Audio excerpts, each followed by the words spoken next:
আছে দেখি না, সব কি আর আমরা দেখি? কিছু আছে খালি নাম শুনি। যারা আবিষ্কার করছে, সৌরজগৎ যারা আবিষ্কার করছে গেছে, তাদের মুখ থেকে শুনি কিন্তু চোখে দেখিনি। পাতালপুরের অসংখ্য নিয়ামতের কথা শুনি কানে, চোখে দেখিনি। যা বানাইছে আল্লাহ, যা দেখি যা দেখি না, সব কিছু আল্লাহ আমাদের সেবা করার জন্য বানাইছেন, আমাদের রাখাল হিসেবে বানাইছেন। সবাই আমাদের রাখাল। তো কোনটা ডাইরেক্ট রাখালগিরি করে, কোনটা ইনডাইরেক্ট করে। ডাইরেক্ট খেদমত করে, আবার একটু ঘুইরা করে আর কি। কোনটা প্রত্যক্ষ, কোনটা পরোক্ষ। কোনটা আমি বুঝি যে আমার সেবা করতেছে, কোনটা বুঝি না, এতটুকুনি ব্যবধান, কিন্তু সেবাই করে। যেমন সাপ বিচ্ছু আল্লাহ বানাইছেন, সাপ বিচ্ছুরও কিন্তু আল্লাহ আপনার আমার অপকার করতে পারেন নাই, উপকারের জন্যই বানাইছেন। সুবহানাল্লাহ জোরে পড়েন। এক আল্লাহর ওলি নদীর পার দিয়ে হাঁটতেছে, নদীর পারে দেখে বড় ধরনের একটা বিচ্ছু। চিন্তা করতেছেন যে বিচ্ছুটা যায় কোন জায়গায়। বিচ্ছু যেদিকে যায় আল্লাহর বান্দা আল্লাহর ওলি ওই দিকেই যায়। কিছু দূর যাইতে যাইতে দেখি বিচ্ছুটা একেবারে লাগে জানি নদীতে নামবো, একেবারে নদীর পারে চলে গেল। কিছু সময় পরে একটা কচুরি পানা ভাইসা নদীর পারে চলে এলো, বিচ্ছুটা লাফ দিয়া কচুরি পানার উপরে উঠল। কিছু সময় পরে নদীর আর একটা ঢের বাড়ি কচুরি পানাটারে নদীর মাঝখানে নিয়ে গেল। পারে দাঁড়ায় দাঁড়ায় আল্লাহর কচুরি পানার দিকে তাকায় রয়েছে, কিন্তু দেখে যে আস্তে আস্তে এটা ওই পার যায়। বুজুর্গের অনুভূতি জাগলো যে আমি তো আর এই পারে দাঁড়ায় থাকলে এটার খেলা দেখতে পারবো না, তাহলে একটা নৌকা ভাড়া লই। নৌকা ভাড়া নিয়ে এটার পিছে পিছে যাই, দেখি কই যায় এটা।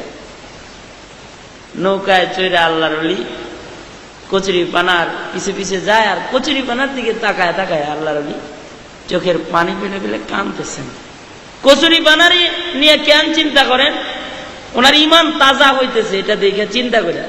কারণ কোন মানুষ যখন মাখলুক নিয়ে চিন্তা করে তার আল্লাহর সৃষ্টি সম্পর্কে চিন্তা করতে থাকে, তখন আল্লাহ সম্পর্কে তার ঈমান আরো বেশি মজবুত হইতে থাকে।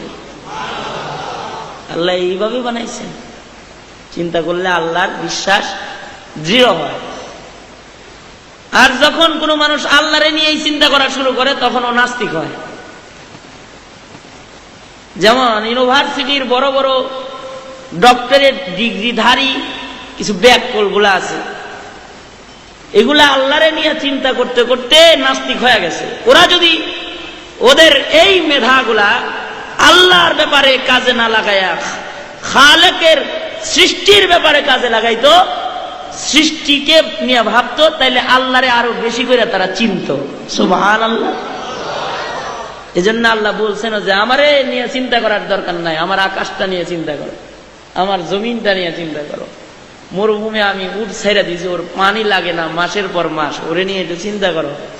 আল্লাহ বলেন আফালা ইয়ানজুরুনা ইলাল ইবিলি কাইফা খুলিকাত ওয়া ইলাস সামাই কাইফা রুফিআত ওয়া ইলাল জিবালি কাইফা নুসিবাত ওয়া ইলাল আরদি কাইফা সুতিহাত ফাযাক্কির ইন্নামা আনতা মুযাক্কির লাস্তা আলাইহিম বিমুসাইতির ইল্লা মা তাওয়াল্লা ওয়া কাফার ফায়ুআযিবুহুল্লাহুল আযাবাল আকবার।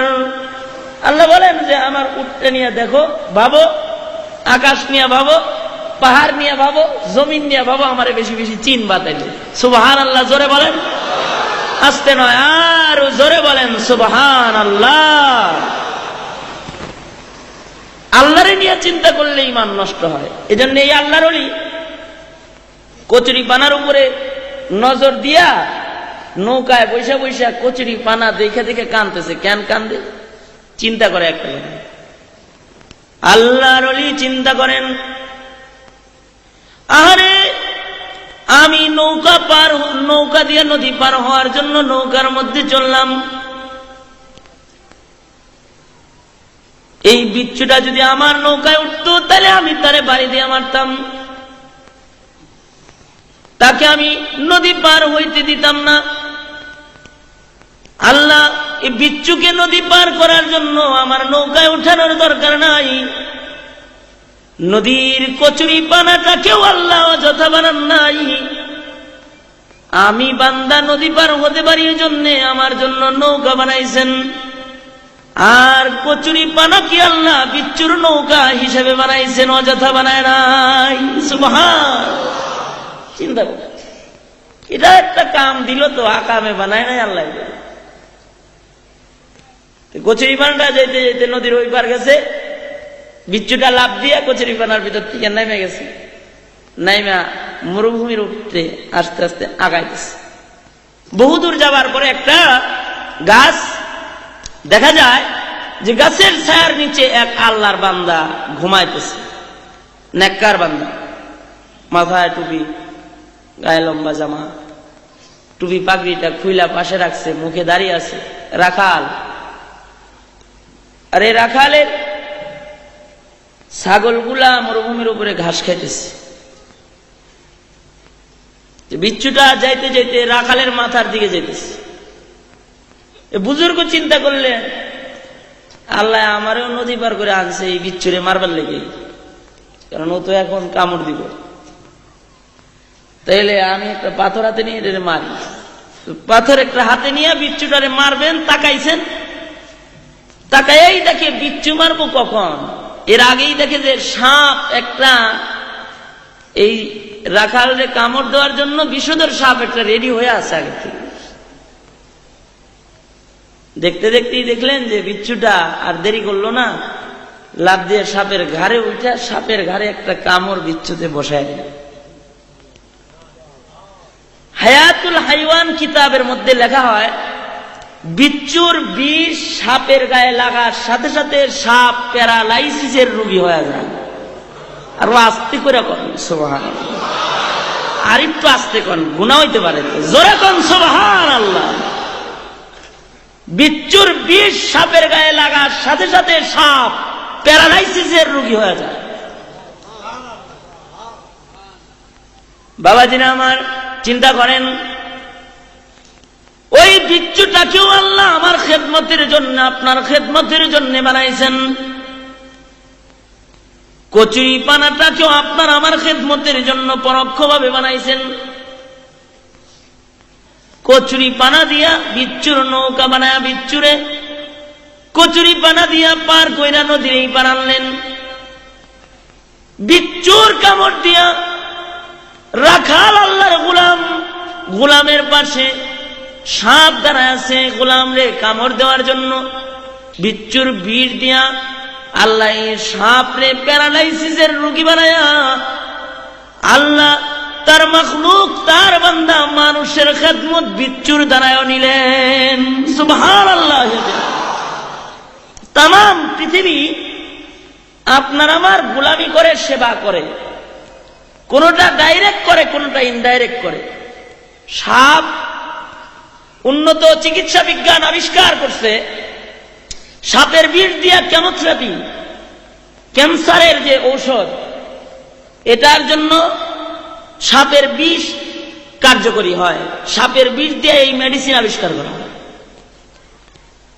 উন্নত চিকিৎসা বিজ্ঞান ইঁদুরের লেজ থেকে মানুষের জটিল রোগের ঔষধ আবিষ্কার করে, ইঁদুরের লেজ দিয়ে। ইঁদুরেও সেবার জন্য বানাইছে। তাম পৃথিবী আপনার আমার খাদেম। এ কথাটা কার কথা?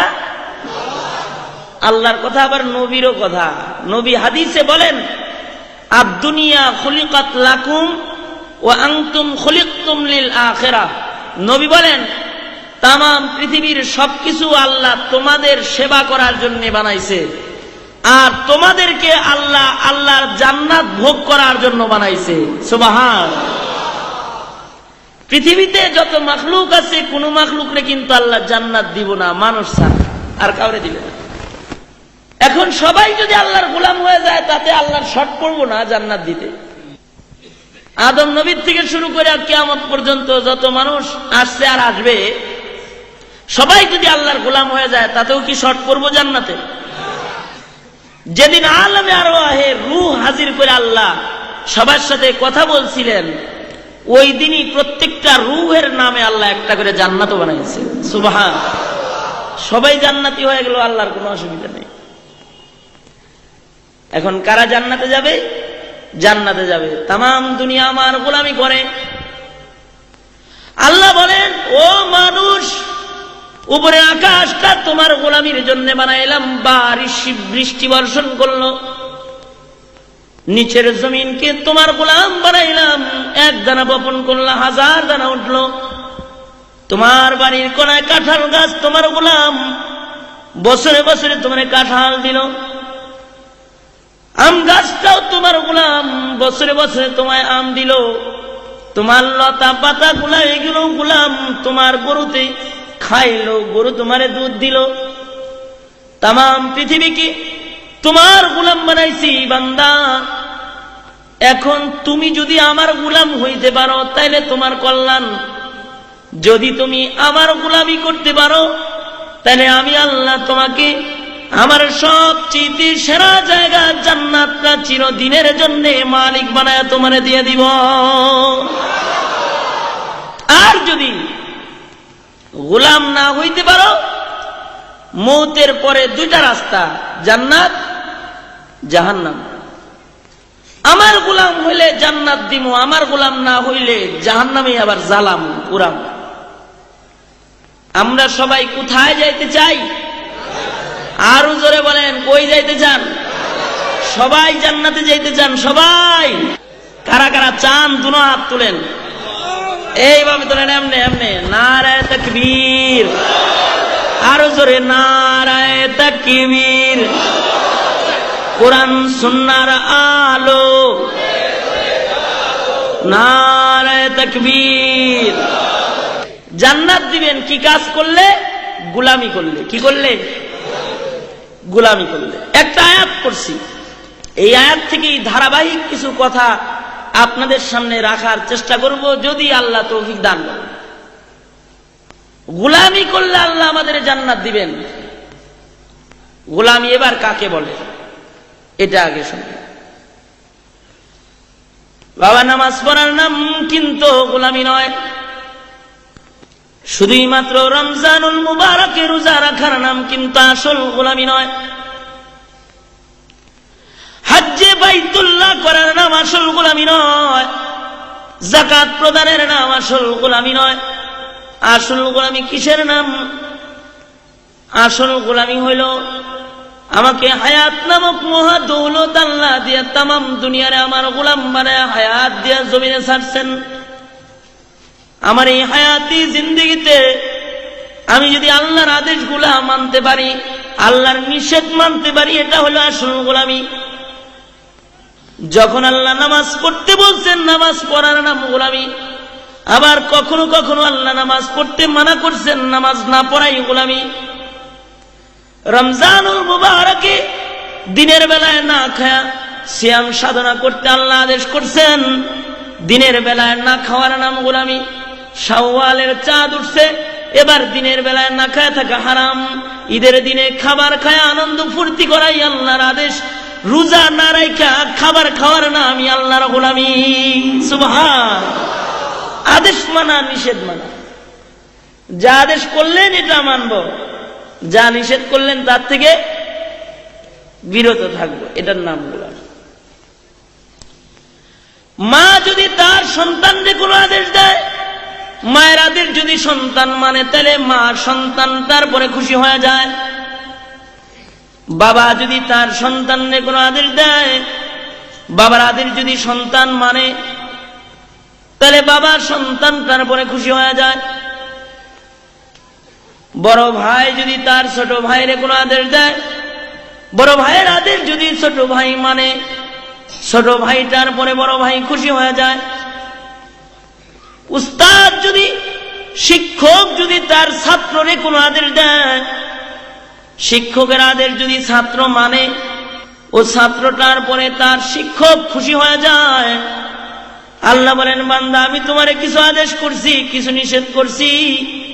তামাম পৃথিবীর মালিক আল্লাহর আদেশ যেই বান্দা মানবে, আল্লাহর নিষেধ যেই বান্দা মানবে, ওই বান্দার পরে তামাম পৃথিবীর মালিক আল্লাহ খুশি হয়ে যান।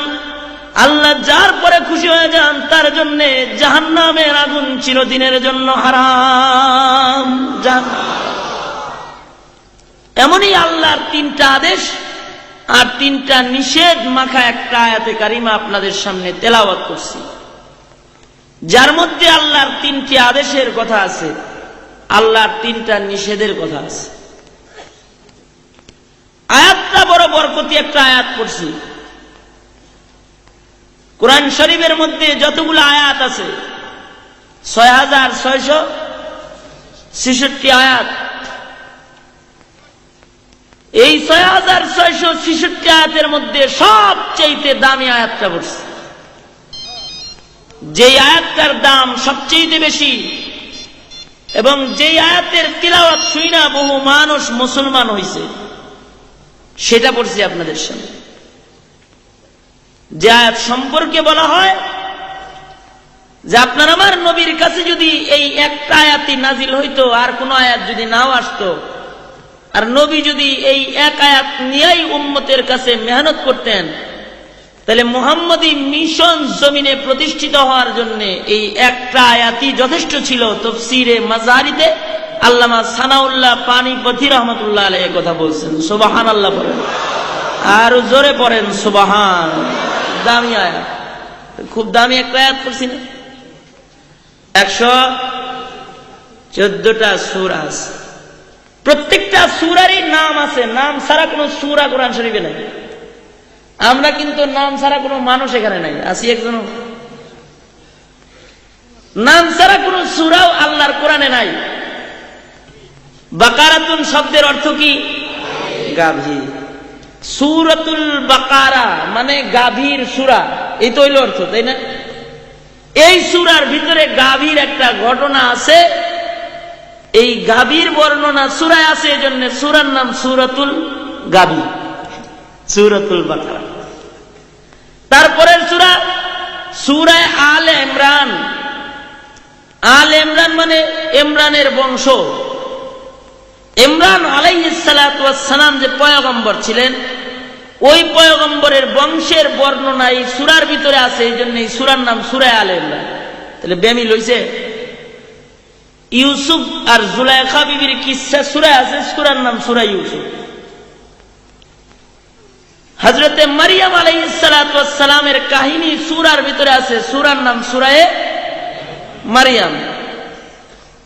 মাকড়সার কথা সূরার ভিতরে আছে, এজন্য সূরার নাম সূরা আনকাবুত। আনকাবুত মানে মাকড়সা। নমল পিপিলিকা, পিপিলিকার বর্ণনা সূরার ভিতরে আছে, সূরার নাম সূরা নমল। আর একটু সহজে আপনাদেরকে বুঝাই, যে সূরা আপনারা সবাই চিনেন, কোরআন শরীফের শেষ সূরা সূরা নাস। নাস শব্দটা সূরার ভিতরে আছে, সূরার নাম সূরা নাস। ঠিক তেমনি কোরআন শরীফের 16তম সূরা, যার নাম সূরা নাহল, নাহলুনের কথা সূরার ভেতরে আছে, এজন্য সূরার নাম সূরা নাহল। নাহলুন মানে হলো মৌমাছি। আপনারা সবাই মৌমাছি চিনেন, পিছনের বাইরেও চিনেন। মৌমাছি কামড় দিলে আরাম লাগে, তারে কয় মৌমাছি, তাই না? তাইলে বেদা লাগে, মানুষ মোটা হয়ে যায় কামড়াইলে তাড়াতাড়ি, ওষুধ ছাড়া মোটা। কিন্তু এটা কি খালি কামড়ায় নাকি খেদমত করে? মধু সংগ্রহ করে মানুষের সেবা করে। এই মৌমাছির কথা সূরার ভিতরে আছে, এই জন্য সূরার নাম সূরা মৌমাছি মানে সূরা নাহল। এই সূরার 90 নম্বর আয়াত তেলাওয়াত করছি আপনাদের সামনে। আর একটা সংবাদ শোনাই, সংবাদটা একটু খেয়াল করে শুনলে মনে থাকবো ভালো। কোরআন শরীফ পড়া শুই না বহু কাফের মুসলমান হয়েছে, কথা তো অনেক আগে থেকে শুনছেন, তাই না? কিন্তু যেই আয়াতটা শুই না সবচেয়ে বেশি কাফের মুসলমান হয়েছে, ওই আয়াতটাই আপনাদের আজকে তেলাওয়াত করে শুনেছি। সুবহানাল্লাহ বলেন। আল্লাহ আমাদের আয়াতের মধ্যে 3টা আদেশ করেন। কয়টা আদেশ বাবা? আরো জোরে বলেন, কয়টা আদেশ? মুখস্থ করে দেবেন। আল্লাহ আমাদের আয়াতের মধ্যে 3টা আদেশ করেন। ইন্নাল্লাহা ইয়া'মুরু বিল আদলি ওয়াল ইহসান ওয়া ইতাইযিল কুরবা। এই 3টা হলো আল্লাহর আদেশ। ওয়া ইয়ানহা, আল্লাহ নিষেধ করেন 3টা, আনিল ফাহশাই ওয়াল মুনকারি ওয়াল বাগি। তিনটা নিষেধ দেন আল্লাহ, তিনটা আদেশ আল্লাহর আছে আয়াতের মধ্যে, তিনটা নিষেধ আল্লাহ আমাদের দান করেছেন। আবার আল্লাহ বলতেছেন, বান্দা ইয়াইযুকুম, আমি আল্লাহ কিন্তু তোমাদের নসিহত করতেছি, ওয়াজ করতেছি এই ছয়টা, যে তিনটা কথা আমার তোমরা মানবা, তিনটা নিষেধ আমার মেনে চলবা, আমি তিনটা আদেশ দিলাম পালন করবা, তিনটা নিষেধ আমি দিলাম, এই তিনটা নিষেধ থেকে তোমরা বিরত থাকবা। লাআল্লাকুম তাযাক্কারুন, লাআল্লা ফি কালামিল্লাহি লিতারাজ্জিহি ওয়াল ইয়াকিন, ইয়াকিনের অর্থ দেয়, নিশ্চয়তার অর্থ দেয়। লাআল্লা শব্দ যদি কালামুল্লাহর ভিতরে আছে, নিশ্চয়তার অর্থ দেয়। আল্লাহ বলতেছেন, বান্দা আমার এই ছয়টা কথা যদি তোমরা মানতে পারো, নিশ্চয়ই তোমরা চরিত্রওয়ালা আদর্শ মানুষ হয়ে যাইবা, জমিনের উপরে জান্নাতি মানুষ হিসেবে দাঁড়াইতে পারবা। সুবহানাল্লাহ। এই ছয়টা গুণ যদি কোনো ব্যক্তির ভিতরে আসে, ব্যক্তি চরিত্রবান হয়ে যাবে। যদি কোনো সমাজে আসে, সমাজ চরিত্রওয়ালা হয়ে যাবে। যদি কোনো থানায় জেলায় আসে, জেলার মানুষ চরিত্রওয়ালা হয়ে যাবে। যদি এই ছয়টি গুণ রাষ্ট্রের সকল মানুষের ভেতরে আসে, পুরা রাষ্ট্রের উপরে আল্লাহর রহমত নাজিল হবে। যদি পৃথিবীর মুসলমানদের উপরে এই গুণগুলো আসে, এই মুসলমানদেরকে পৃথিবীর কোন কাফের মুশরিকে তাদেরকে পরাস্ত করতে পারবে না, যেমন সাহাবায়ে কেরামরে পারে নাই। ঠিক না? ঠিক জোরে কোন, সাহাবায়ে কেরামরে পারে নাই। এই চরিত্রগুলা যখন আমরা আস্তে আস্তে হারাইছি, তখন আমরা ছিলাম অর্ধ জাহানের বাদশাহ, আমাদের এখন হইতে হয়েছে বুশ ব্লেয়ারের গোলাম। এই জন্য আমাদের দাম আল্লাহর কাছে কমে গেছে। এবার তর্জমাটা শুনেন। আল্লাহ আমাদের তিনটা কাজের আদেশ করতেছেন। কয়টা কাজের? এক নাম্বার, আল্লাহ বলেন, ও মুসলমানরা ইনসাফ ওয়ালা হয়ে যাও। কি হও? ইনসাফ ওয়ালা হয়ে যাও, এক নাম্বার আদেশ। দ্বিতীয় নাম্বার আদেশ, সুন্দর ব্যবহারকারী হয়ে যাও, খারাপ ব্যবহার তোমার ভিতরে থাকবে না। মুসলমান মুসলমানের সাথে সুন্দর ব্যবহার করবা, ভালো আচরণ করবা। মুসলমান মুসলমানের মারামারি নাই, গোলাগুলি নাই, কাটাকাটি নাই, দলাদলি নাই, পারাপারি নাই, কিচ্ছু নাই। মুসলমান মুসলমানের মধ্যে থাকবে মহাব্বত আর ভালোবাসার সুন্দর আচরণ। দ্বিতীয় নাম্বার আদেশ আল্লাহর, তোমরা সুন্দর ব্যবহারকারী হয়ে যাও। এক নাম্বার ইনসাফওয়ালা হও, দ্বিতীয় নাম্বার সুন্দর ব্যবহার করেনেওয়ালা হও, তিন নাম্বার নিকটতম আত্মীয় স্বজনদের হক আদায় করা শিখো। এই তিনটা হলো আদেশ। আপনার আমার নবী তখন প্রধানমন্ত্রী, মদিনাতুল মুনাওয়ারা প্রেসিডেন্ট। আপনার আমার নবীর কাছে চুরির বিচার আইছে, চুরি করছে। কে চুরি করছে? কুরাইশ বংশের এক মহিলা চুরি করছে। আপনার আমার নবী বিচারকের আসনে বসেছেন, আপনার আমার নবী ম্যাজিস্ট্রেট, আপনার আমার নবী জজ, বিচার করতেছেন। আপনার আমার নবী কি বিচার করতেছেন? চুরির বিচার পয়গম্বরের দরবারে হাজির হয়েছে। আপনার আমার নবী কুরআন শরীফ কানে খুলে ফেলাইছেন, আয়াতে কারিমা তেলাওয়াত করছেন, আস-সারিকু ওয়াস-সারিকাতু ফাকতাউ আইদিয়াহুমা।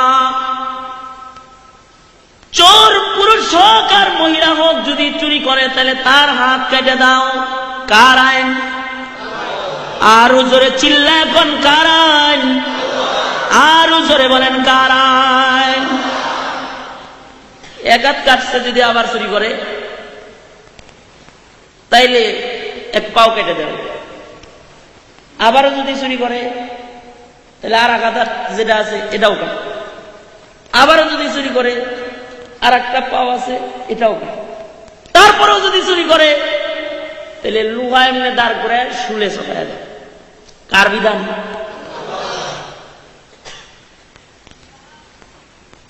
চোর চুরি করলো, ওই যে জুনায়েদ বাগদাদী রহমতুল্লাহ আলাইহি বাগদাদ শহর দিয়ে যাইতেছে, দেখে একজন শুলে চড়ায় রাখছে, 2 হাত নাই 2 পাও না।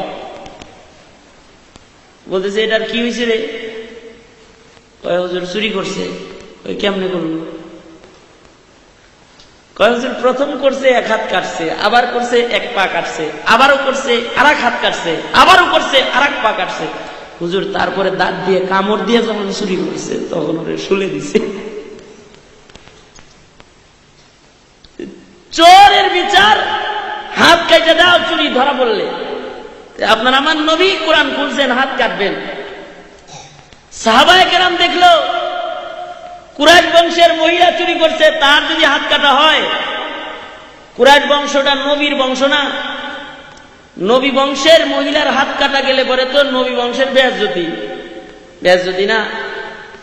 তাহলে একটা কাজ করো, নবী মনে হয় জানে না যে এটা কুরাইশ বংশের মহিলা, একটা সুপারিশ নবীর কাছে পাঠায় দাও, নবী এটা কুরাইশ বংশের মহিলা, তার হাত কাটার থেকে তার একটা আঙ্গুল কেটে একটু শিথিল করলে ভালো হয় বিচার। নবী আলাইহিস সালাতু ওয়াস সালামের কাছে সুপারিশটা নিয়ে যাবি কেডা? ওই যার সাথে সম্পর্ক ভালো সে যা। কার ভালো? আবু বকর, ওমর, ওসমান, আলী, তোরা যারা আছেন একজন যা। আমি পারম না, আপনি যান। আমি পারম না, আপনি যান। সাহাবী খালি একজন আর একজনের দেখায়, আপনি যান।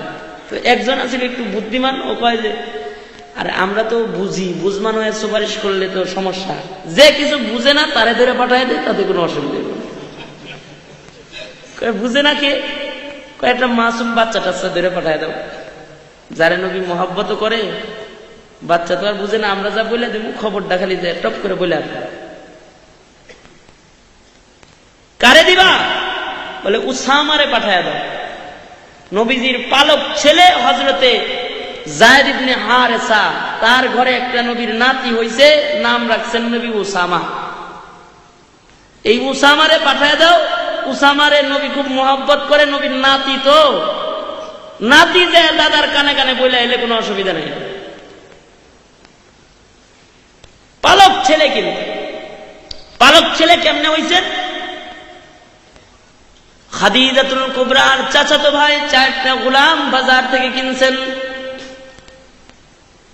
হযরতে খাদিজার দরবারে এসে বলে, খাদিজা 4টা গোলাম বাজার থেকে কিনে আনছি, আমার ইরাদা, আমার নিয়ত, একটা গোলাম আপনারে আমি হাদিয়া দিব। 4 জন আপনার সামনে দাঁড় করায় দিলাম, এর মধ্যে যারে আপনার পছন্দ হয় ওইটা আপনি নিয়ে যান। খাদিজাতুল কুবরা 4টা গোলাম দাঁড়ায় রয়েছে, কিন্তু হযরতে যায়েদের চেহারা দেখেই উনার পছন্দ হয়েছে যে যায়েদ ছেলেটা ভদ্র ছেলে হবে।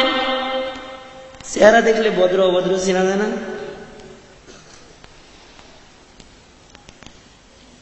চেহারা দেখলে ভালো মানুষ চেনা যায়, খারাপও চেনা যায়, ভদ্রও চেনা যায়, অভদ্রও চেনা যায়। খাদিজাতুল কুবরা যায়েদ ইবনে হারেসার মাথায় হাত দিয়ে বলে, ভাইজান আমি এই যে এই ছেলেটার নিলাম, এটা নাম কি তোর? আমার নাম যায়েদ ইবনে হারেসা, আমার বাবার নাম হারেস। রাতের বেলায় আমার পয়গম্বর বাড়িতে আসছেন। খাদিজাতুল কুবরা আমার পয়গম্বরের কাছে যায় বলে, পয়গম্বর আপনার জন্য একটা হাদিয়া আছে।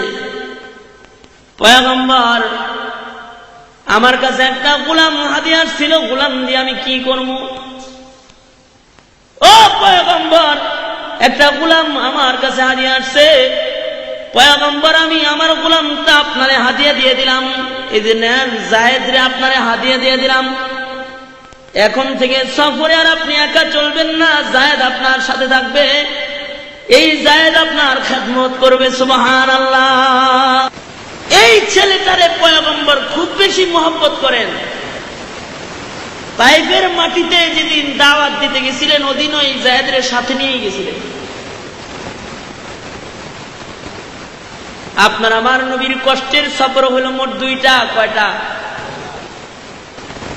একটা হলো তাইফের মাটির সফর, আপনার আমার নবীর বড় কষ্টের সফর। আর একটা হলো হিজরতের সফর, আপনার আমার নবীর বড় কষ্টের সফর। তাইফের জমিনে আপনার আমার পয়গম্বর দাওয়াত দেওয়ার জন্য যেদিন গেছিলেন, তাইফের কাফের ছেলেরা চারপাশ থেকে আপনার আমার নবীকে ঘেরাও করে ধরছে, শিলা বৃষ্টির মতো পাথর মারছে।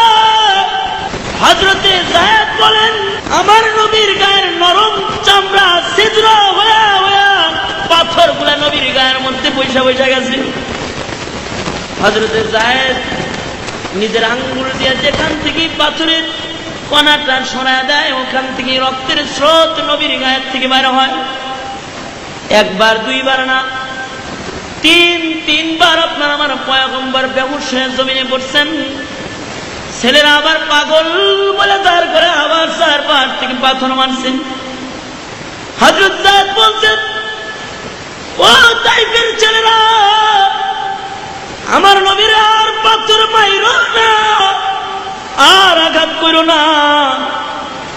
তাইফের ছেলেরা, রে আমি যায়েদ আমার দেহটা পাইতে দিলাম, যতবার মন চায় আমার পাথর মার, এই লোকটারে আর তোমরা পাথরের আঘাত দিও না।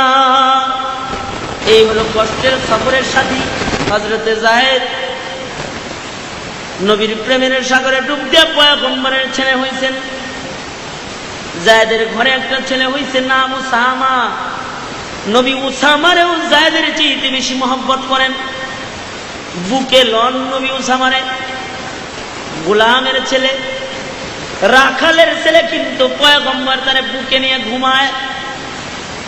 সাহাবায়ে কেরাম হযরত উসামারে পাঠায় দিল, উসামা যাও তোমার নানার কাছে দাদার কাছে একটা খবর বলে আসো, যেই মহিলার চুরির বিচার তোমার দাদার দরবারে গেছে ওটা হলো কুরাইশ বংশের মহিলা, যদি হাত কাটা হয় তাহলে বংশের ইজ্জত নষ্ট হয়ে যাবে, তুমি যা বলে আসো। পয়গম্বর যেন কুরাইশ বংশের মহিলা হিসেবে তার বিচারটা একটু শিথিল করেন। উসামা ছোট মানুষ, বুঝে নাই। হযরত উসামা নবীর কাছে চলে গেছে, যে কেমনে বসছে,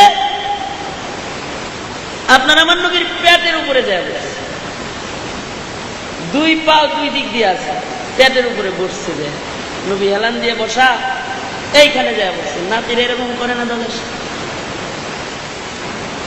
হযরত উসামার মাথাটা নবীজির ঘাড়ের উপরে আছে, মুখটা নবীর কানের দিকে ফিরানো, কোনো কথা বললে কেউ আর শুনব? বুঝতেছেন? এইবার যদি কোনো কথা বলে দেয় কেউ শুনবে? এমন মহব্বতের লোককে সুপারিশ করলেন, দাদা যে বিচারটা আসছে এটা কুরাইশ বংশের বিচার, এটা সহজ করলে বংশের ইজ্জত বাঁচে। এটারে বলে ইনসাফ। আপনার আমার নবী বসা ছিলেন, লাভ দিয়ে দাঁড়ায় গেছেন। আপনার আমার নবীর কপালে রক্ত জমাট বেঁধে গেছে, আপনার আমার নবীর চেহারা লাল হয়ে গেছে, পয়গম্বরের গলার আওয়াজ বড় হয়ে গেছে। বলতেছেন, সাহাবায়ে কেরাম, একটা কুরাইশ বংশের মহিলা চুরি করছে, এজন্য তোমরা আমার কাছে সুপারিশ করলা। আর আল্লাহর কসম, আমার কন্যা ফাতেমাও যদি চুরি করত, তাহলে আমি পয়গম্বর ইনসাফ প্রতিষ্ঠার জন্য নিজের কন্যার হাত কাইতে আমি চুরির বিচার করতাম, নিজের হাতে করতাম। সুবহানাল্লাহ। এটারে বলে ইনসাফ, এটা আল্লাহর আদেশ। আল্লাহ বলেন ইনসাফ প্রতিষ্ঠা করো। ব্যক্তি জীবনের যাররা পরিমাণ আমল থেকে শুরু করে রাষ্ট্রীয় জীবন পর্যন্ত সকল জায়গায় ইনসাফ আনয়ন করো, শান্তিতে থাকবা, চরিত্র ভালো হইবে। ইনসাফ ওয়ালা হয়ে যাও, জালেম হবে না। এক দানার জুলুম করা যাইব না। সাহাবায়ে কেরাম এক মুসলমানের বাগানের খেজুরের বিচিটা পর্যন্ত না বলে নিজের বাগানে নেয় নাই। সুবহানাল্লাহ। আসতে না, জোরে কোন, আরো জোরে সবাই মিলে চিল্লায় কোন সুবহানাল্লাহ। এটা সাহাবায়ে কেরামের চরিত্র। আমরা পরেরটা মাইরা দইরা যত খাইতে পারে তত হে ভালো মানুষ। এক নাম্বার ইনসাফ প্রতিষ্ঠা করো। এক নাম্বার কি? দ্বিতীয় নাম্বার ওয়াল ইহসান। আল্লাহ বলেন সুন্দর আচরণ, ভালো ব্যবহার প্রতিষ্ঠা করো। কি ব্যবহার? ভালো আচরণ, ভালো ব্যবহার প্রতিষ্ঠা করতে বলছেন আল্লাহ রাব্বুল আলামিন। তার মানে কি? ভালো ব্যবহার কারে কয়? ভালো ব্যবহার হলে একজন আর একজনের সাথে দেখা হলে মুখ ফিরায় রাখা, গরিব মানুষ কাছে এলে বিরক্ত হওয়া, নাকি একটু কালো মানুষ যদি পাশে এসে গেইসা বসে তাহলে একটু দূরে সরে বসা, ভালো ব্যবহার।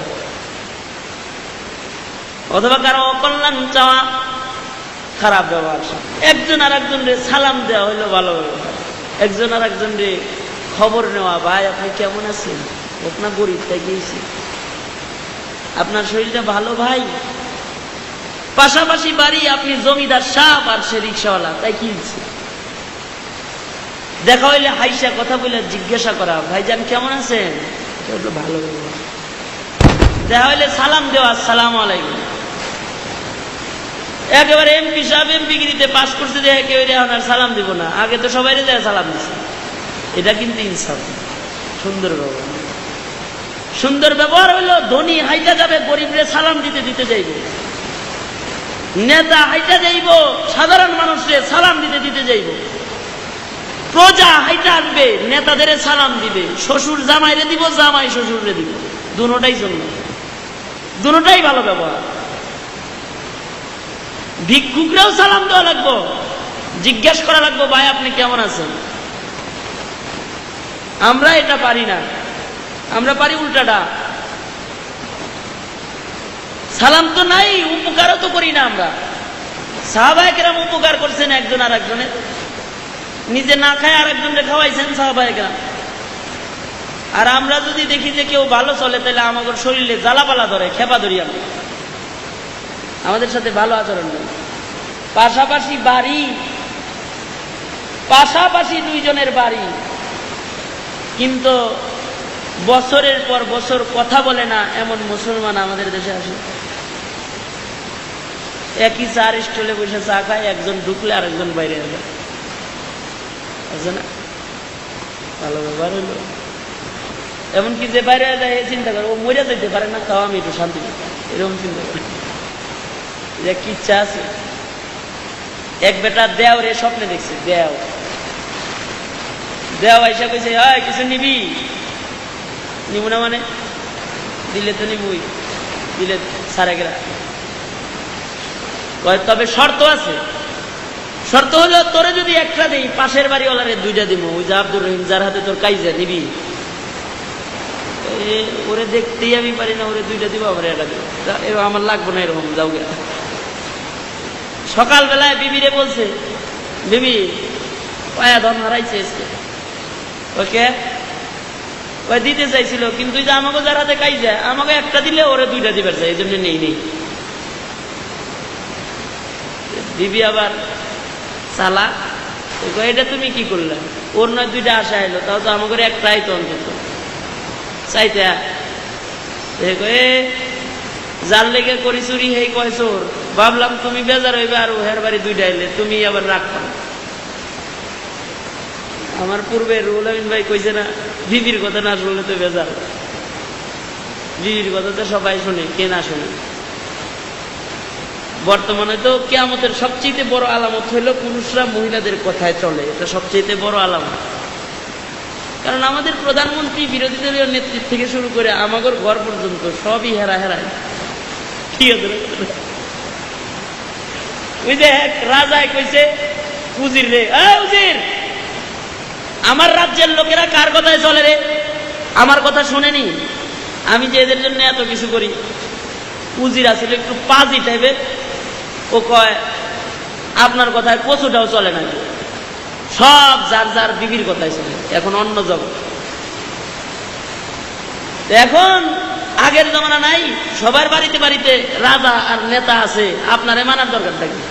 রাজা গেছে কি কয়, কি রে কয়, সারা জিন্দিগি যাদের জন্য ব্যয় করলাম তারা নাকি কেউ আমার কথা শুনে না। রাজায় কইছে, তাই একটা সমাবেশ ডাকো, পরীক্ষা করবো কে আমার কথায় চলে। আর কে অন্যের কথায় চলে। যে আমার কথায় চলে আমি তার সাথে আছি, যে আমার কথা শুনে না আমি তার সাথে নাই। উজির একটা সমাবেশ ডাক দিছে, সমাবেশের মধ্যে বৈশা রাজামশাই বক্তব্য দিতেছে। কি বক্তব্য বলতেছে? সম্মানিত আমার প্রজামণ্ডলী, আমি আপনাদের জন্য ব্রিজ করলাম, আপনাদের জন্য কালভার্ট করলাম, আপনাদের জন্য মুক্তমঞ্চ নির্মাণ করলাম, আপনাদের জন্য ঘরে ঘরে বিদ্যুৎ দিয়ে দিলাম, আপনাদের জন্য এটা করলাম সেটা করলাম। আমি বিশ্বস্ত সূত্রে জানতে পারছি আপনারা কেউ নাকি আমার কথায় চলেন না, অন্যের কথায় চলেন। তাহলে যারা আমার কথায় চলেন না আমি তাদের সাথে নাইটাই, যারা আমার কথায় চলেন তারা ডান দিকে যান, আর যারা বিবির কথায় চলেন তারা বাম দিকে যান। সামনে যা ছিল সবটি বাম দিকে গেছে, একজনের ডাইনে। একজন নাক বরাবর বসে রয়েছে, ও সরে টরে না, ও ডান দিকেও যায় না বাম দিকেও যায় না। রাজা কইছে তুই একদিকে যা, মাপ চাই। বাড়ির থেকে যখন আসি তখন কইছে রাজার কথায় কোনো দিকে গেলে কিন্তু তোমার ঠ্যাং ভেঙে ফেলাই তুমি, আমি কোনো দিকে যাবো না। বর্তমান সমাজ হয়ে গেছে অনেকটা এই টাইপের, শুনবেন না। আবার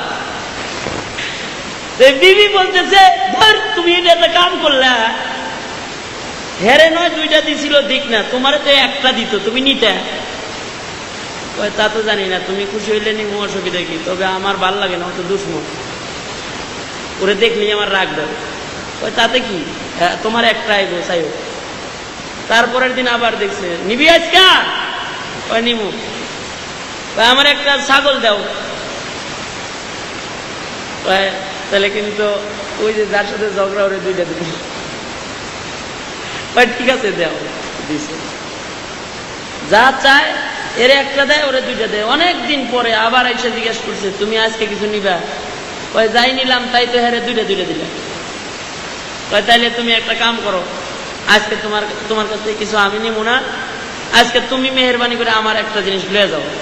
কি? তুমি যাওয়ার সময় আমার একটা চোখ কানা করে নিয়ে যাও, যাওয়ার সময় ওর দুইটা নিয়ে যাও কোলায়। ও ভাইজান, আপনি আওয়ামী লীগ করতে পারেন, কোনো অসুবিধা নাই। আপনি বিএনপির সমর্থক হইতে পারেন, কোনো অসুবিধা নাই। রাজনৈতিক দর্শনে আপনি জাতীয় পার্টি করতে পারেন, কোনো অসুবিধা নাই। রাজনীতি করা আপনার স্বাধীনতা, আপনার অধিকার, আপনি যা সৎ করেন, কোনো অসুবিধা নাই। আপনি ইসলামী যে কোনো দল করেন, কোনো অসুবিধা নাই। কিন্তু ভাই একটা কথা মনে রাখতে হবে, ভাই রাজনৈতিক দর্শনে ভিন্ন হইতে পারেন, গোড়া কিন্তু সবার এক। সবাই কিন্তু মুসলমানের সন্তান, সবাই কিন্তু কালেমাওয়ালা, এক সিলওয়ালা মানুষ। পুলিশে সিল এক, এজন্য মারামারি করে না। আর্মির সিল লেখা এক আছে, মারামারি করে না। বিডিআর সিল এক, মারামারি নাই, কাটাকাটি নাই। হিন্দু খ্রিস্টান এক, ওরা সবাই মারামারি নাই। আপনি আমি মুসলমান, সবার কিন্তু খতনার সিল লাগানো আছে। ছোট্টবেলায় বাপ মায় মুসলমানি করা ইব্রাহিম একটা সিল আপনার আমার মধ্যে লাগাই দিছে, তুই ইব্রাহিমের সন্তান। মিল্লাতা আবিকুম ইব্রাহিম হুয়া সাম্মাকুমুল মুসলিমিন। আমাদের বাপ এক বাবা ইব্রাহিমের সন্তান, সবাই মুসলমান। কবরে যাওয়ার সময় সবার জন্য 3 কাফন, মহিলার 5 কাফন। সবাই এক বাপের সন্তান, মুসলমান হয়ে এক বাবার সন্তানে মারামারি কাটাকাটি, এটা আল্লাহ পছন্দ করে না। আল্লাহ বলেন ওয়াল ইহসান, এক বাপের সন্তান, ভাই ভাইয়ের সাথে সুন্দর আচরণ করবা, ভালো ব্যবহার করবা, উত্তম ব্যবহার করবা। এক ভাই আর এক ভাইরে দেখা হইলে সালাম দিবা, আসসালামু আলাইকুম ওয়া রাহমাতুল্লাহ। ভাইজান আপনি কেমন আছেন, আপনার শরীরটা তো ভালো, এতটুকুন ভালো ব্যবহার ভাই ভাইয়ের সাথে করবা। তিরমিজি শরীফের হাদিস, মুসলমান বাবাজিরা, তিরমিজি শরীফের হাদিস, আপনার আমার পয়গম্বর বলেন, মুসলমান, কোন মুসলমান যদি এক মুসলমানের সাথে একবার ভালো ব্যবহার করে, সারা দিনে একবার এক মুসলমানের সাথে ভালো ব্যবহার করছেন, একটা ভালো ব্যবহারের দাম আল্লাহর কাছে এত বেশি। একবার এক কালমাওয়ালা আর এক কালমাওয়ালার সাথে ভালো ব্যবহার করলে পৃথিবীর মালিক আল্লাহ খুশি হয়ে রাত ভর তাহাজ্জুদ পড়ার সব আমল না আমার মধ্যে উঠায় দেয়। আরো জোরে চিল্লা এখন সুবহানাল্লাহ। এটা হলো ভালো ব্যবহার। ও যুবক ভাইরা, কিসের মারামারি দলাদলি? ব্যালট পেপারে সিল ভিন্ন হইতে পারে, চরিত্রের সিল এক, সবাই মুসলমান। এই জন্য মুসলমানে মারামারি নাই। একটা ছোট্ট একটা ঘটনা শুনাই, তারপরে বাকি তর্জমাটুকুন করে ফেলাম। মদিনাতুল মুনাওয়ারা থেকে 350 মাইল দূরে এক যুবকের বাড়ি। যুবক যাইব মদিনাতুল মুনাওয়ারায়, রওনা দিছে। 350 মাইল মরুভূমির পথ পাড়ি দিতে হবে, পাথর পিচ্ছিল পথ, বন্দুরগিরি পথ, পাহাড়ি অঞ্চল, মরুভূমির রৌদ্রের ভিতরে পার হয়ে 350 মাইল পার হইলে তারপরে মদিনা। এত দূরে তার বাড়ি। আগের জামানার রাস্তাঘাট তো খারাপ ছিল, 350 মাইল যাইতে অনেক সময় সপ্তাহ পর সপ্তাহ লেগে যেত। পাহাড়ি এরিয়া, বিশ্রাম নিত, আবার যেত, আবার বিশ্রাম নিত, আবার যেত। মরুভূমি তো রোদ্রের বেলায় চলা যেত না, রাত্রে চলতো, যদ্দূর আগায় রাত্রে আধা ঘন্টা। আর মরুভূমিতে চললেই ক্লান্ত হয়ে যেত অল্প সময়। এই নওজোয়ান যুবক, এক যুবক 350 মাইল দূর থেকে মদিনা যাত্রা আরম্ভ করছে। মোটামুটি 150 মাইল চলে গেছে,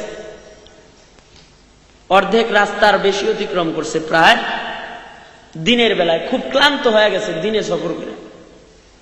তো মনে মনে একটা খেজুরের বাগান তালাশ করতেছে, যদি খেজুর গাছের ছায়া পাওয়া যায় তাহলে বাগানে নিরাপদে একটু ঘুমাইলাম।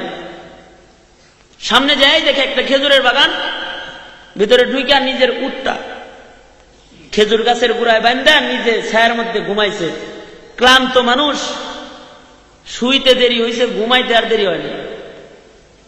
কিন্তু এই উটটা খেজুর গাছের গোড়ার থেকে ছুটে গেছে, দুর্বল বাদন হয়েছিল, ছুটে হাঁটাহাঁটি করতেছে। উট এমন জায়গা দিয়ে হাঁটতেছে যে জায়গায় চারা বুনছে, চারা, খেজুর গাছের চারা চাষ করতেছে যেখানে, ওইখান দিয়ে উট হাঁটা শুরু করছে। খেজুরের বাগানের মালিক ক্ষিপ্ত হয়ে গেছে। বুড়া মানুষ, লাঠি বর দিয়ে হাঁটে। এই বেচারা আইসা চারার ভিতরে সে যায় তো আর ওটা আনতে পারে না, এই জন্য এদিক থেকে ঢিল মারতেছে।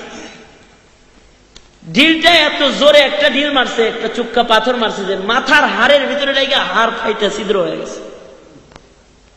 তো উটের মাথা দিয়ে রক্ত বাইরে হইতে হইতে এক পর্যায়ে উটটা রক্তক্ষরণ অবস্থায় মারা গেছে। মুসাফির যুবক খেজুরের পাতার ফাঁক দিয়ে সূর্যের আলো আইসা চোখে পড়ছে, ঘুম ভাঙে গেছে। ঘুম ভাঙে দেখে উট নাই, এমনি ক্ষুধার্ত, আবার মুসাফির মাথা তো এমনি অনেকগুলা দিয়ে গরম, খিদা লাগলে মাথা গরম হয় না? তো না খাওয়াতে হয়, একে তো রাগ। আবার মুসাফিরের চিন্তা যে এই মরুভূমির বালি কেমনে যাবো, উট কই গেল? খুঁজতে খুঁজতে যায় দেখে যে বাগানের এক কোনায় চারা গাছ বপন করছে, তার পাশেই উটটা রক্তক্ষরণ অবস্থায় মারা গেছে। কে মারল উট? এক বুড়া চাচা বসে আছে। চাচা মিয়া সরল মনা, মুসলমান, সেও মুসলমান। চাচা বলে ফেলছে যে আমি মেরে ফেলেছি। রাগের মাতালে আর নিজের কন্ট্রোল রাখতে পারে নাই, চাচারে এমন পিটাইছে। পিটানি খায় চাচাও এক পর্যায়ে অজ্ঞান হয়ে, চাচা দুর্বল মানুষ, চাচাও মারা গেছে। কিন্তু মুসলমান যদি কোনো অপরাধ করে তাহলে মুসলমানের অনুশোচনা আসা চাই। বউ তালাক দেওয়ার পরে যেমন অনুশোচনা আসে, আহারে কি করলাম, তখন হুজুর রেজা কয় হালাল করে দেন, হালাল করে দেন। হ্যাঁ এমন হালাল কে? ওই তো এরকম ঠিক মানুষ মারার পরে হুসাইছে, এটা কি করলামটা কি? হাসরের ময়দানে খুনি হয়ে দাঁড়াম আল্লাহর কাছে, ভয় এসে গেছে, খুন করে আর যায় না, দাঁড়ায় রয়েছে। বিকাল বেলায় বুড়ার দুই সন্তান খেজুরের বাগানে আসছে বাবার সন্ধানে। বাবার লাশটা পড়ে আছে, পাশে একটা মরা উট দেখা যায়। নওজওয়ান এক মুসাফির যুবক পাশে দাঁড়ায় রয়েছে। দুই সন্তান এসে রেখে বলে, এ নওজওয়ান যুবক, জানো কি আমাদের পিতারে কে মারল? যুবক বলে, আমি মুসাফির, আমি মেরে ফেলছি, আমি মুসলমান।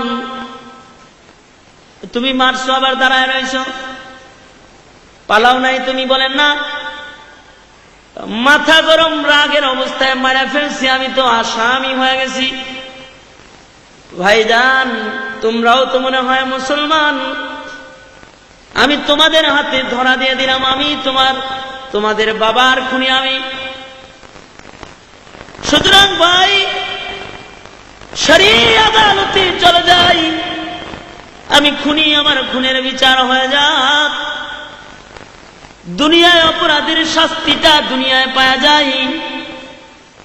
ভাইরে, দুনিয়ার আদালতে এখন যাইবার চাই, এখান থেকে পালায়ন কইরা আল্লাহর দরবারে হাসরের ময়দানে খুনি হিসাবে দাঁড়াতে চাই না। বাপ হারায় গেছে, যুবক দুইটাও তো খেপা। নওজওয়ানদের নিয়ে মদিনাতুল মুনাওয়ারার দিকে রওনা দিছে খলিফাতুল মুসলিমিন হযরত ওমর ফারুক। আচ্ছা, বিচার দিয়ে দিল। খলিফাতুল মুসলিমিন বিচার করলেন, তোমার উট মারছে, তোমার একটা উট দিয়ে দিলেই তো হইতো, তুমি মানুষ কেন মারলা? হাতের বদলা হাত, পায়ের বদলা পা, নাকের বদলা নাক, কানের বদলা কান, জানের বদলা জান। তুমি খুন করছো, খুনের বদলা তোমার গলা কাটা যাবে। জল্লাদকে আদেশ করা হইল, আদেশ কার্যকর করা হোক, ফাঁসির কাষ্টি দিয়ে দাও। খলিফাতুল মুসলিমিন নওজওয়ান যুবককে ডেকে বলে, মরার পূর্বে আপনার কি কোনো মনের বাসনা আছে? তিনি বলেন, পুরা করা হবে। নওজওয়ান যুবক ডেকে বলে, আমি মুসাফির, আমার মনের একটা শেষ তামান্না আছে, জানি না ওটা পুরা হবে কিনা। বলে, কি? বলে, আমার বাড়ির থেকেও বহু দূরে এক ইহুদির বাড়ি, আমি ব্যবসার জন্য এই দূরে গিয়েছিলাম। ইহুদির কাছ থেকে আমি কিছু টাকা বাকি মাল বাড়িতে ফিরছিলাম। ইহুদিরে মালের টাকাগুলা ইহুদিরে দেওয়া হয় নাই। ওই ইহুদির বাড়ি আমার বাড়ির কেউ চিনে না, ইহুদি আমার বাড়ি চিনে না। মুসলমান হিসাবে বিশ্বাস করে আমার মাল সম্পদ বাকি দিছিল।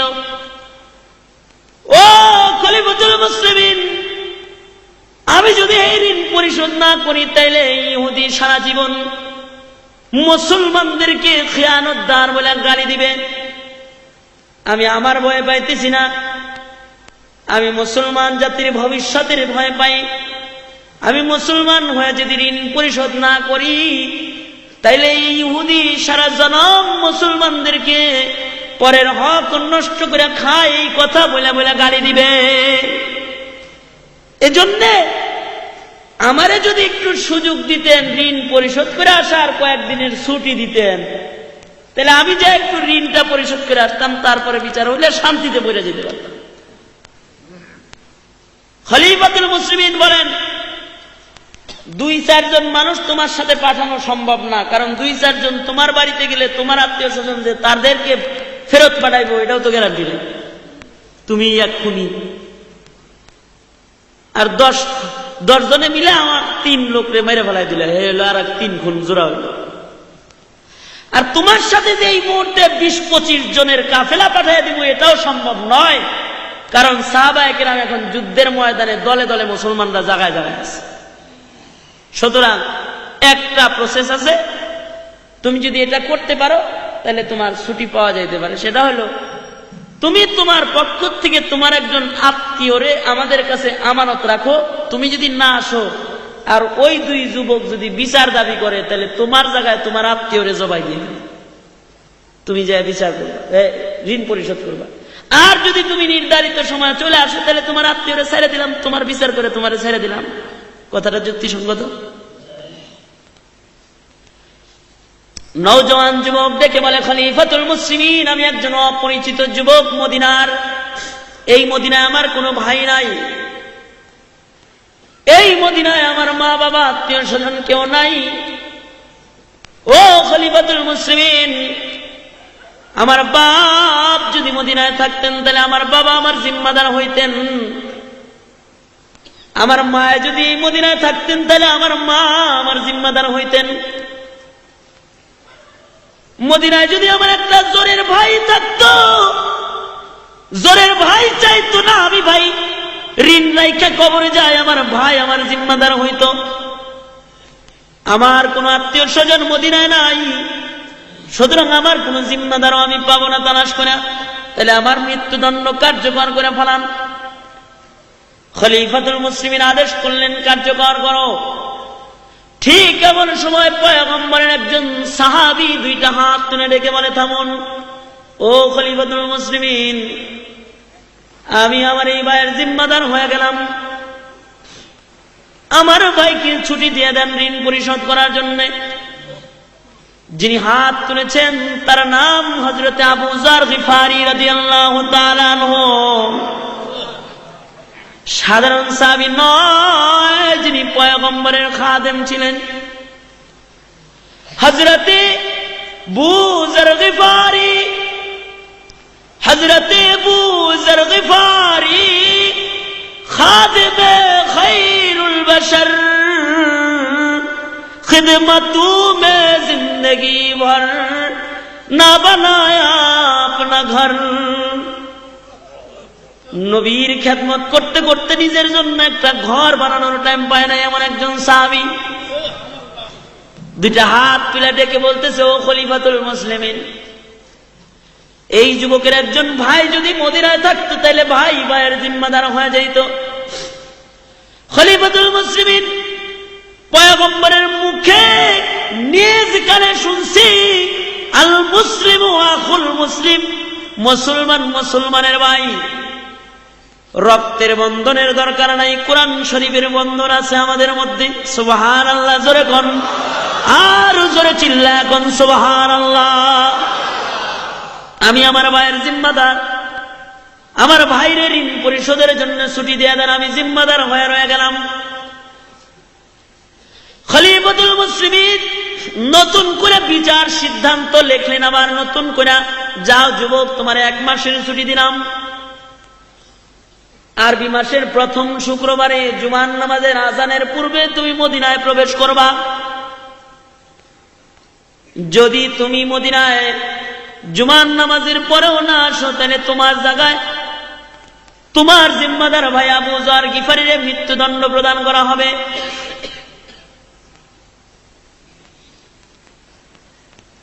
নওজোয়ান যুবক ঋণ পরিশোধের জন্য যাত্রা আরম্ভ করলো নিজের বাড়ির দিকে। খলিফাতুল মুসলিমিন পিতার হত্যার দাবিতে বাদী পক্ষ যে 2 জন, তাদের ডাইকা বললেন, আপনারাও চলে যান, আরবি মাসের প্রথম শুক্রবারে জুমার নামাজ মদিনার পয়গম্বরের মসজিদে আপনারা পড়বেন। জুমার নামাজের পরে নওজোয়ান যুবক যদি ফেরত না আসে, তাহলে আবু যাররে গলা কাইটা হইলেও আপনাদের বিচার আপনাদেরকে দেওয়া হবে। নওজোয়ান যুবক বাড়িতে চলে গেছে, বাড়িতে যা ঋণ পরিশোধ করার জন্য ইহুদির কাছে গেছে। ঋণ পরিশোধ করে নওজোয়ান যুবক বাড়িতে আইসা সুন্দর সুন্দর জামা কাপড় গুলা পরিধান করছে,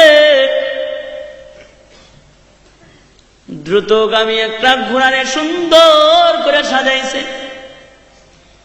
সজ্জিত হয়ে আতর গোলাপ মাইকা মার কাছে যায় বলে, মা গো মা, ও মা, আমি তোমার সন্তান।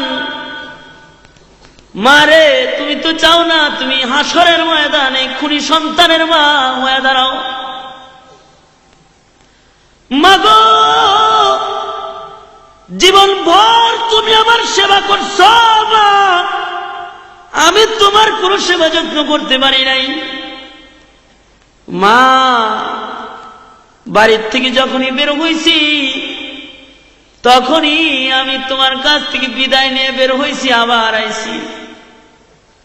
মা গো, আজকে একটা বিদায় নিবার চাই মা, এটা জিন্দেগির শেষ বিদায়। মা গো, তোমার হাত দুইটা আমার মাথার পরে রাখো মা। মা গো, দুধের দাবিটা মাফ করে দিও। আমি মদিনায় চললাম পাক পবিত্র হইবার জন্যে। মা, আমার মাথায় হাত দিয়ে আমারে জিন্দেগির শেষ দোয়াটা তুমি এখন দিয়ে দাও। মা, তোমার সন্তানের জীবনের শেষ লুকমা খাবারটা তুমি খাওয়ায় দাও। তোমার সন্তান আর কোনদিন তোমার দরবারে এসে দাঁড়াবে না মা। বাবার কাছে দেখো, এ বাবা গো, ও বাবা, দেন ওই বুকটা একটু দেন। কত বুকের মধ্যে শোয়া রাখছেন বাবা, বুকটা একটু দেন। জিন্দগির শেষবারের মতো আমার বুকটা আপনার বুকের সাথে একটু লাগা যায়। বাবা গো, আমার বিচার হইব মদিনায়। পিতামাতার কাছ থেকে জিন্দগির শেষ বিদায় নিয়ে নওজোয়ান যুবক যাত্রা আরম্ভ করছে মদিনার দিকে। এদিক দিয়ে মসজিদের নববীতে জুমার নামাজের আজান হয়ে গেছে, এখনো পর্যন্ত কেউ মদিনায় আসে নাই। খলিফাতুল মুসলিমিন হযরত ওমর পত্রবাহক পাঠিয়ে দিয়েছেন আবু যর গিফারির বাড়িতে। আবু যর জীবনের শেষ জুমার নামাজ পড়াইবার লাইগা মসজিদের নববীতে আইসা যান। আপনার জিন্দেগির শেষ জুমা আজকে মদিনায় হইতে পারে। আপনার ভাই যদি ফেরত না আসে, তাহলে আপনার ভাইয়ের জায়গায় আপনার মৃত্যুদণ্ড প্রদান করা হবে। হযরত আবু যর গিফারি জিন্দেগির শেষ জুমার নামাজের প্রস্তুতি নিয়ে মদিনায় পয়গম্বরের মসজিদে হাজির হয়ে গেছে। খলিফাতুল মুসলিমিন জুমার নামাজের ইমামতি করেছেন, সালাম ফিরাইছেন, আসসালামু আলাইকুম ওয়া রাহমাতুল্লাহ, আসসালামু আলাইকুম ওয়া রাহমাতুল্লাহ। নামাজ শেষ হয়ে গেছে। পর্যায়ক্রমে খলিফাতুল মুসলিমিন বিচারকেরা শুনে বসছেন। নওজোয়ান দুই যুবক, দুই ভাই এসে বাবার হত্যার মামলা বিচার দাবি করছে। খলিফাতুল মুসলিমিন আদেশ প্রয়োগ করলেন, জল্লাদ রে। খলিফার চোখ দিয়া ঝর্ণার মতো পানির ফোঁটা গড়ায় গড়ায় পড়তেছে। একটা নির্দোষ মানুষকে একজন দোষী মানুষের জায়গায় মৃত্যুদণ্ডের আদেশ। বলা হইল, জল্লাদ আবু যর গিফারিকে মৃত্যুদণ্ড প্রদান করা হোক। এ শব্দটা মদিনার মুসলমানদের কানে পৌঁছার সাথে সাথে পুরো মদিনায় কান্নার রোল পড়ে গেছে। কারণ এতেও স্বাভাবিক একজন কোন সাহাবী নয়, বড় দামি সাহাবী। আবু যর গিফারি এমন একজন সাহাবী, হযরতে জিবরাইল আলাইহিস সালাতু ওয়াস সালাম আপনার আমার নবীর কাছে আসছে। আয়েশা বলে, পয়গম্বর, ওই যে চাদর মুড়ে দিয়ে হাইটা যায় আপনার সাহাবী আবু যর। নবী বলেন, জিবরাইল আমার সাহাবী আবু যর আপনি কেমন করে চিনেন? জিবরাইল বলে, পয়গম্বর গো, আপনার সাহাবী আবু যর শুধুই মাত্র আমি জিবরাইল চিনি তা নয়, আকাশে আল্লাহর যত ফেরেশতারা আছে, আসমানের সকল ফেরেশতারা আপনার সাহাবী আবু যর চিনে। দুইটা কারণে আকাশের ফেরেশতারা আবু যর গিফারিরে চিনে, দুই কারণে। এক নাম্বার লিসিগারিহি আলা নাফসিহি, নিজের নিজে খুব ছোট মনে করে আল্লাহ যদি জাহান্নামে দিবার লেগে কোনো মানুষ বানায় থাকে তাইলে মনে হয় আমারে বানাইছে। আর একটা কারণ হলো লিকাসরাতি তিলাওয়াতি সূরাতুল ইখলাস। সূরা ইখলাস নামে একটা সূরা আছে যা 3 বার পড়লে খতমের সওয়াব জমা করা হয়। কুল হুয়াল্লাহর সূরা এমন একটা সূরা যা 3 বার পড়লে খতম কোরআন শরীফের সওয়াব হয়। আবু যর এই সূরাটা এত বেশি তেলাওয়াত করে যে তার আমলনামায় এত খতমের সওয়াব আছে যা অন্য কোন মানুষের আমলনামায় নাই। সুবহানাল্লাহ। জোরে মদিনার লোকেরা কান্দে, নির্দোষ একটা মানুষের জায়গায় এমন একজন বরকতি মানুষকে মৃত্যুদণ্ড প্রদান করা হবে রে। মদিনার সবাই কান্দতেছে কিন্তু একজন হাসে। হযরত আবু যর গিফারি হাসতেছেন।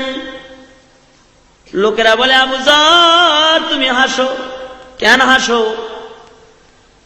আবু যর বলে, তোমরা কেন কান্দো? কান্দো না, আমি আমার নবীর শাফাত কিনতেছি, আজকে শাফাত খরিদ করতেছি আমার নবীর। হাসরের কঠিন ময়দান যেদিন শুরু হবে, আমার পয়গম্বর একজন কালেমাওয়ালার জন্য বাচ্চাওয়ালা মুরগির মতো উড়াল দিয়ে কালেমাওয়ালার বাসায় এসে দাঁড়ায় যাবে। যে পয়গম্বর একজন কালেমাওয়ালার জন্য বাচ্চাওয়ালা মুরগির মতো উড়াল দিবেন, আমি সেই পয়গম্বরের একজন কালেমাওয়ালার জন্য জান বিলাইতে পারতেছি। এই ভালোবাসাটাও তো হাসরের কঠিন ময়দানে আমাকে আমার পয়গম্বরের হাতের শাফাতের কাছে নিয়ে যাইতে পারে। সুবহানাল্লাহ। আবু যর গিফারিকে মৃত্যুদণ্ড দেওয়া হয়। জল্লাদ আগাইতেছে ছুরিটা নিয়া। জল্লাদ 1 কদম আগায় তো 2 কদম পিছায়। জীবনে কোনোদিন এই বিচারালয়ে কারো বিচার করার সময় জল্লাদের চোখ দিয়ে পানি পড়তে দেখা যায় নাই। আবু যর গিফারির সামনে জল্লাদ যায় আর চোখের পানি ফেলে কান্দে, কারণ এতদিন বিচারের মঞ্চে আসামিরে উঠাইতো, আজকে একটা জান্নাতি সার্টিফিকেটওয়ালা মানুষকে উঠাইছে। ঠিক এমন সময় একজন ডেকে বলে, জল্লাদ থামো, ও খলিফাতুল মুসলিমিন একটু অপেক্ষা করেন। ওই যে নজর করে তাকায় দেখেন মদিনার বালু ঝড় উড়ে কে যেন মদিনায় আসতেছে। একটু অপেক্ষা করেন, কে আসে মদিনায়? বালু ঝড় উড়ে কে যেন আসে, একটু অপেক্ষা করেন। সকলে অপেক্ষা করল। নওজোয়ান যুবক ধুলা মাখা অবস্থায় আওলা কেশ পাগল বেশে এসে মদিনায় ঢুকছে। ঘোড়ার পিঠ থেকে লাফায় নাই বা খলিফাতুল মুসলিমিনের সামনে যায় দাঁড়াইছে। দাঁড়ায় ডেকে বলে, ওগো খলিফাতুল মুসলিমিন, রাস্তায় ঘোড়ার জিন পোষ ভাঙা গেছিল, এজন্য দেরি হয়ে গেছে, তাছাড়া নির্ধারিত সময়ে আসতাম। খলিফা গো, পবিত্র হয়ে কবরে যাইবার চাই, খুনি হয়ে যাইবার চাই না। এই জন্য 350 মাইল দূর থেকে ঘোড়া দৌড়ায় আসছি পাক হইবার জন্য। আমার ওই নির্দোষ আবু যর বাইরে নামায় দেন, আমি পাপীর গলায় পাপীর শাস্তি চাপায় দেন। খলিফাতুল মুসলিমিন হযরতে উমরে ফারুক নওজোয়ান যুবকটারে জড়ায় ধরছে, কপালের মধ্যে চুমা খাইতেছে আর বলতেছে, শোনো যুবক, যেই লোকটা 350 মাইল দূর থেকে পাক হয়ে কবরে যাওয়ার জন্য খুনের সাজা গলায় নিতে ঘোড়া দৌড়ায় মদিনায় আসতে পারে, তারে পাক পবিত্র করার জন্য গলা কাটার দরকার নাই। তারে তো আল্লাহ বহু আগেই পবিত্র জান্নাতি মানুষের খাতায় তার নাম উঠায় দিছে। কিন্তু ইসলামের বিধান মৃত্যুদণ্ড কার্যকর করতেই হবে। এক পবিত্র মানুষের নামায় আর একজন পবিত্র মানুষকে উঠাইতেছে জান্নাত। মদিনায় কান্নার রোল পড়ছে। ঠিক এমন সময় আরো দুইজন মানুষ দাঁড়ায় বলতেছে, ও খলিফাতুল মুসলিমিন, যেই নওজোয়ান যুবক 350 মাইল দূর থেকে পবিত্র হইবার জন্য মদিনা আসতে পারে, সে কোনদিন ইচ্ছা কইরা মানুষ মারতে পারে না। ও খলিফাতুল মুসলিমিন, আমরা ওই দুই যুবক যারা বাবার হত্যার বিচার আপনার কাছে দিয়া আমাদের এই মুসলমান বাইরে ফাঁসির আদালতে দিয়া গেছিলাম। ও খলিফা, আজকে একটা নতুন দরখাস্ত করতেছি। খলিফা গো, বাপের হত্যার বিচার ক্ষমা করে দিলাম, ওই জায়গা থেকে বাইরে নামা দেন, বুকে করে আপন ভাই বানায় নিজের বাড়ি নিয়ে যায়। এটা হলো মুসলমান মুসলমানের ভালোবাসা। আল মুসলিম আখুল মুসলিম, মুসলমান মুসলমানের ভাই। এজন্য আল্লাহর 3টা আদেশ। 1 নাম্বার ইনসাফওয়ালা হও, 2 নাম্বার ভালো আচরণওয়ালা হও, সুন্দর ব্যবহারওয়ালা হও, একজন আর একজনের জন্য জানের জান হয়ে যাও।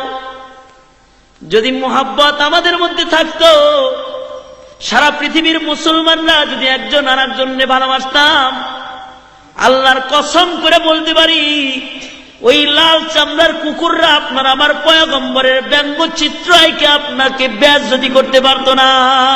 ঠিক না বে? ঠিক জোরে বল। আসুন এই রবিউল আউয়াল মাসে পয়গম্বরের মহব্বত ভেতরে আইনা পয়গম্বরী যে সকল দায়িত্ব পয়গম্বর রেখে গেছেন, এগুলোর রক্ষণাবেক্ষণ আমরাই করতে পারি পয়গম্বরের উম্মতেরা। আল্লাহ আমাদের সকলকে তৌফিক দান করেন, আমিন। রব্বানা আতিনা ফিদ দুনিয়া হাসানাহ ওয়া ফিল আখিরাতি হাসানাতাও ওয়া কিনা আযাবান নার।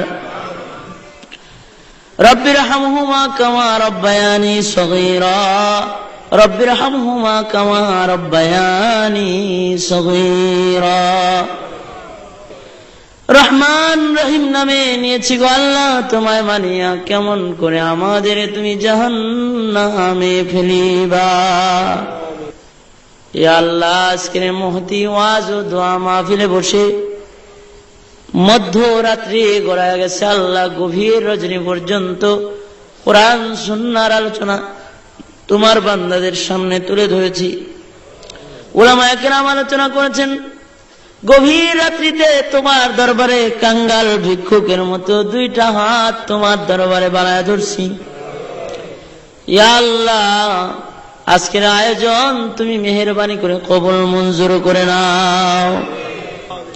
ইয়া আল্লাহ, মওতের দিনে আমাদের কষ্ট দিও না, আমাদের সবার জবানে জারি করে দিও তোমার ওই মধুর কালেমা খানি লা ইলাহা ইল্লাল্লাহু মুহাম্মাদুর রাসূলুল্লাহ।